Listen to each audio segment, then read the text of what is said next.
Hello students, आज हम 11th class में हॉर्नबिल बुक के फर्स्ट चैप्टर, जो कि इम्पोर्टेंट चैप्टर है, द पोर्ट्रेट ऑफ लेडी के शॉर्ट आंसर जो हैं, शॉर्ट क्वेश्चन आंसर के बारे में एक्सप्लेन करेंगे। शॉर्ट आंसर टाइप क्वेश्चन को देखते हैं क्या क्या लिखा है इसमें। तो देखिए, answer the following question is not more than 30 words each. तो लिखा है कि इन सब प्रश्नों का जो आंसर देना है वो 30 शब्द से ज़्यादा में नहीं देना है। तो पहला क्वेश्चन देखिए क्या है, how long had the author. इस चैप्टर का नाम देखिए पहले एक बार, the portrait of a lady. Chapter का नाम है the portrait of a lady. तो क्वेश्चन क्या है देखिए, how long had the author known his grand mother as old and wrinkled. यानी कि हाउ लॉन्ग मतलब कितने समय से, ठीक। तो क्या पूछा जा रहा है, how long had the author known his grand mother as old age wrinkled. Wrinkled माने होता है झुर्री वाला चेहरा, जो हमारे चेहरे पर जो रिंकल्ड पड़ जाते हैं, झुर्रियाँ पड़ जाती है, उसको रिंकल कहते हैं। तो कितने लंबे समय से लेखक जो था, जो ऑथर था, अपनी दादी माँ को जानता था, उसने देखा था बूढ़ी और झुर्रीदार चेहरे वाला, कितने समय से। तो देखिए, जो राइटर था उसने बहुत समय से, जब से वो देख रहा था, वो बताता है कि जब से मैं देख रहा हूँ तब से मेरी दादी जो है ओल्ड ही है और रिंकल्ड ही है, जब बचपन से देख रहा है, ठीक है, चाइल्डहुड से देख रहा है आपने। तो देखिए, the author had known his grand mother. बच्चा देखता था, जो लेखक है वो देखता था, जानता था अपनी दादी को, ग्रैंड मदर को, एज ओल्ड एंड रिंकल्ड, बिल्कुल वैसा ही ओल्ड और रिंकल्ड वाला फेस वाला चेहरा, फॉर द लास्ट 20 ईयर, से पिछले 20 सालों से जानता था वो इस तरह के चेहरे वाले चेहरे को दादी के, यानी कि 20 साल से वैसी की वैसी ही थी वो, ठीक। अब देखिए दूसरा क्वेश्चन है, why did the author's grand mother dislike music. कि ऑथर की जो ग्रैंड मदर है वो म्यूजिक को डिसलाइक क्यों करती थी, संगीत को नापसंद क्यों करती थी। तो उसके बारे में बताया गया है, उसके बारे में पूछा है इन्होंने। तो इसका है, अब आंसर क्या लिखा है देखिए, the author's grand mother disliked music as to her music was as to her का मतलब है उसके लिए, ठीक, उसके लिए। तो देखिए, द ऑथर से grand mother dislike music, author की जो ग्रैंड मदर थी वो डिसलाइक करती थी म्यूजिक को, क्योंकि जो उसके लिए म्यूजिक था, as to her music was the monopoly. Monopoly मतलब होता है एकाधिकार। मोनो जो म्यूजिक है उस पर केवल अधिकार है किसका, हार्लोड्स एंड बेगर्स। हार्लोड्स मीन्स होता है वैश्याएं, जो वैश्यावृत्ति करती हैं, जो नाच गाना करती हैं उनका, और बेगर्स का और भिखारियों का अधिकार है, केवल उन्हीं के लिए बना हुआ म्यूजिक, वही लोग म्यूजिक का यूज करते हैं। And not meant for gentle fog. Fog means होता है मनुष्य या लोग, और जो सज्जन लोग हैं उनके लिए म्यूजिक नहीं होना चाहिए, ऐसा उनका मानना था।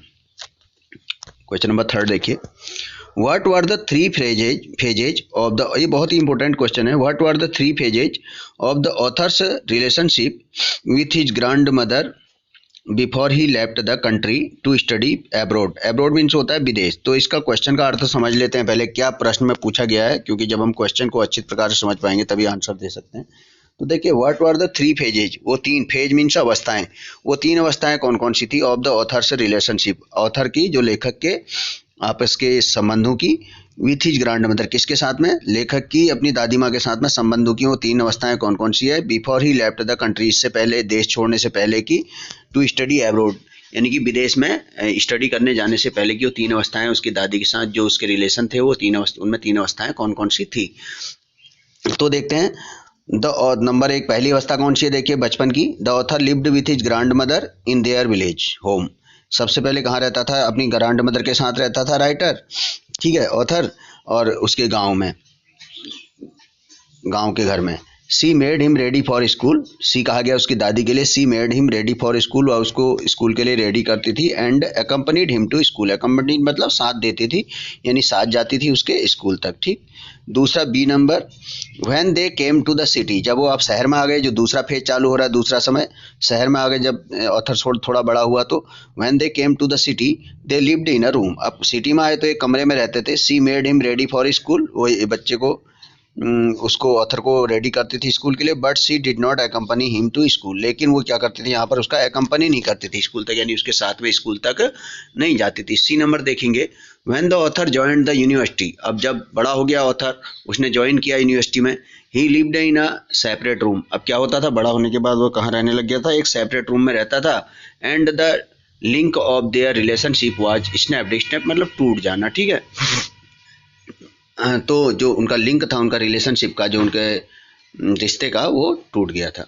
अब चौथा देखिए, mention 3 reasons why the author's grand mother was disturbed when he started going to city school. तो देखिए, जब वो ये पूछ रहा है कि उन 3 कारणों को बताइए, मेंशन माने बताइए, उल्लेख कीजिए, ठीक है, उन 3 कारणों का कि क्यों why the author's grand mother, जो ऑथर की ग्रैंड मदर थी, वो डिस्टर्ब हो गई थी when he started going to city school, जब उसने ऑथर ने स्टार्ट किया सिटी स्कूल में जाना, यानी शहर के स्कूल में जाना। तो लेखक की ग्रैंड मदर क्यों डिस्टर्ब हो गई थी?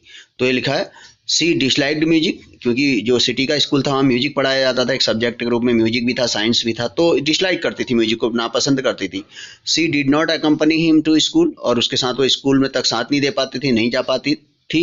And their link was snapped, और उनका जो आपसी संबंध था वो टूट गया।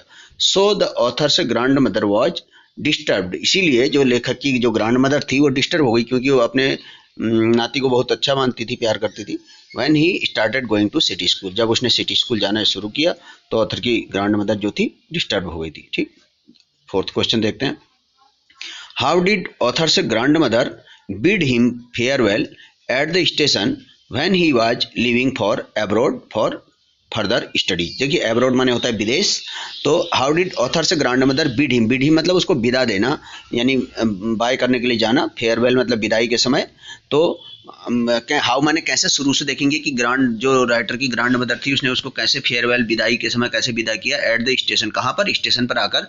When he was living for abroad for further study, जब वह जा रहा था, लिविंग मतलब जा रहा था, कहाँ के लिए? अब्रॉड मतलब विदेश के लिए, आगे की पढ़ाई के लिए। अब्रॉड फर्दर स्टडीज मतलब आगे की पढ़ाई।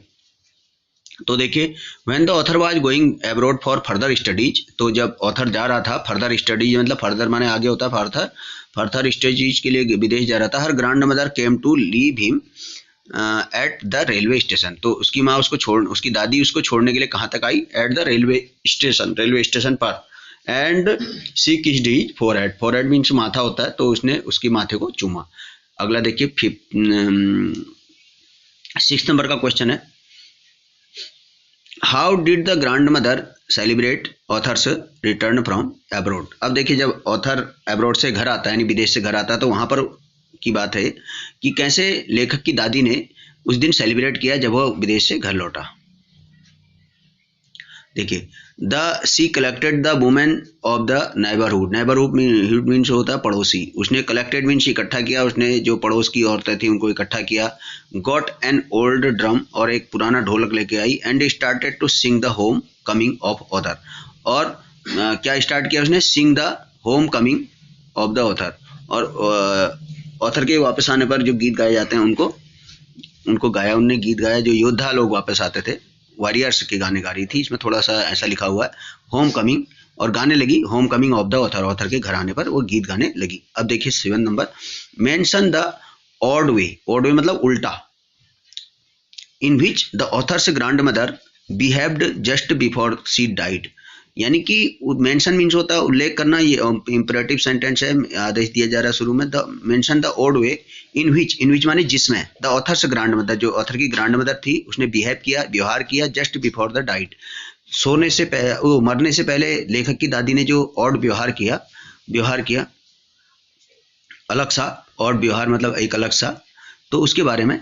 उल्लेख करिए। तो देखिए, the author's grand mother did not pray just before she died, लेखक की जो दादी थी उसने प्रे नहीं की, प्रार्थना नहीं की उस दिन मरने से पहले। She did not talk to them, और वह उनसे बोली भी नहीं। तो इस प्रकार से ये हमारा शॉर्ट आंसर टाइप कंप्लीट होते हैं। इसमें आप लोग इसको पढ़िए और लाभ उठाइए, कमेंट्स करिए, लाइक करिए, शेयर करिए।